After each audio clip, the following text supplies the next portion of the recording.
Now personally, I had never noticed an MPG difference for adding this oil additive. That's why I partly believe it truly doesn't change it to be thicker or thinner, even though it is thick stuff. I think it's just additives. Maybe I'd have to do more oil analyses to know, because I've only done one. But on a really used up oil in my Chevy Prism, it was showing as full additive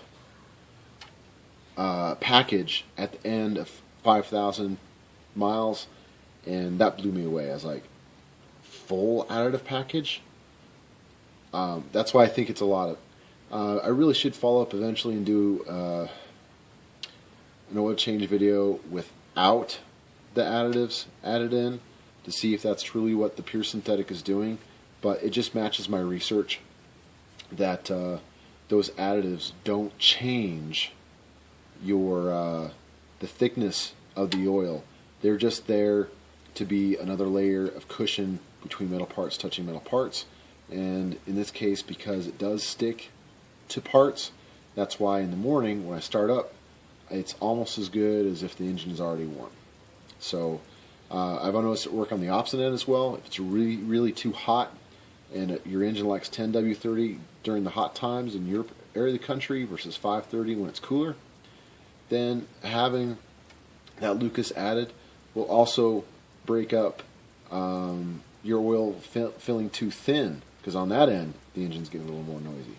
So, you know, more additives helps either way if you need it. If you're in an area where you can consistently drive enough and change your oil in different times of the year to be appropriate, you might not ever need it. But in really cold areas, I think it would help everybody, except for maybe someone who always is plugged into a block heater. And that's personally why I add the Lucas. 1, 2, 3, 4. Welcome to the D.E. Nichols channel.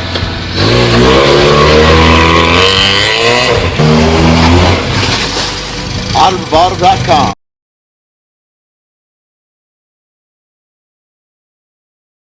Alright, so I did 3 hard squirts.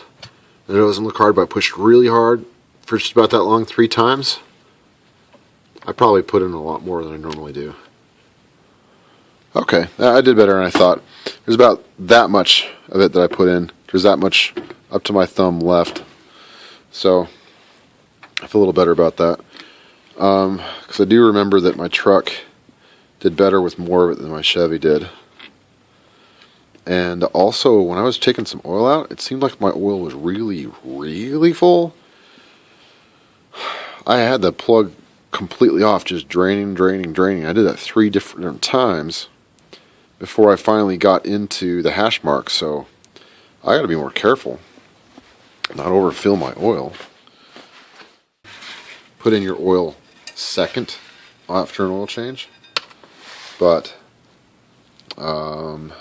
this isn't.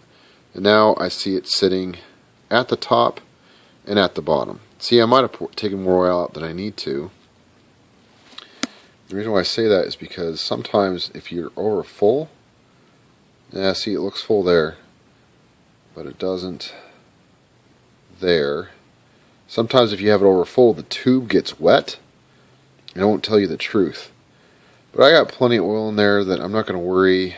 I'm going to drive it tomorrow and recheck it, because I can't tell what the level is. Looks full, doesn't look full. Looks like it's at the end of the stick. But that's plenty of oil just to go work out in the morning and then drive my motorcycle to work. So, yep, good enough for now. Alright guys, just wanted to confirm that I got the oil level right, and I wiped it off and put it back in and took it back out, and it's right about there. So I've got it topped off right now with just a little bit added additive I put in. So I'm right where I want to be for the winter season. I had to drain a lot off before I added additive, so I think I'm close enough to where I need to be. The truck feels great and smooth in the morning. Doesn't sound any different in the morning hardly than it does after it's warmed up. And that's why I add the Lucas. Hey, get out there and work on something. Or come join me and work on your truck.